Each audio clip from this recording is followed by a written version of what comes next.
Civil rights are a set of rights that people have no matter what their age, race, or religion are. One of the civil rights is the right to have access to quality education. This means that every child should receive the same standard of education, no matter race, religion, etc.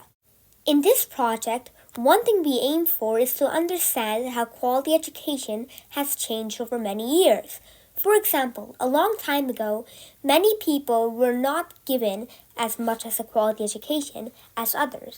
Long ago, in America, African American students would be put in different schools than white students, and the African American schools would not have as high of a bars of excellency as the white schools did. The civil rights movement tried to stop this segregation and desegregate schools. However, it took a long time for that to happen. Here is a full timeline of the desegregation of schools. In 1849, a girl named Sarah Roberts was denied access to a white school. Her father asked the lawyer Robert Morris to make a case, saying that segregated schools should be illegal. The case sadly lost, but it paved the way for the Brown v. Board of Education case. In a similar case, in 1947, a young girl named Sylvia Mendez was not allowed to go to a whites-only California public school. She filed a case against the public school, and the case went all the way to the Supreme Court, where the Supreme Court outlawed segregation in Mexican and white schools.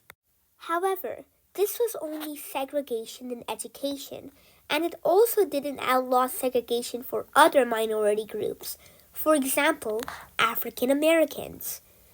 But in the Brown v. Board education case, everything changed. In 1954, Oliver Brown's daughter was not allowed to go to an all-white public school. Oliver Brown argued that schools should not be segregated and took the case to court. In the Supreme Court, Oliver Brown luckily won, and the Supreme Court ordered for segregation to be ended in public schools. As schools started to integrate, many children were given more access to quality education, and this civil right was being exercised more and more. However, just integrating schools is not enough to make quality education accessible to everybody. Not all schools have enough money to provide quality education. This could result in schools using poor educational systems, schools not having enough supplies, and schools not giving enough quality education to its students. Access to quality education is a civil right that everybody should have. It has been fought for in the civil rights movement, and it is a core civil rights idea. It relates to civil rights a lot, and everyone should have it, but not everybody in this world has access to quality education.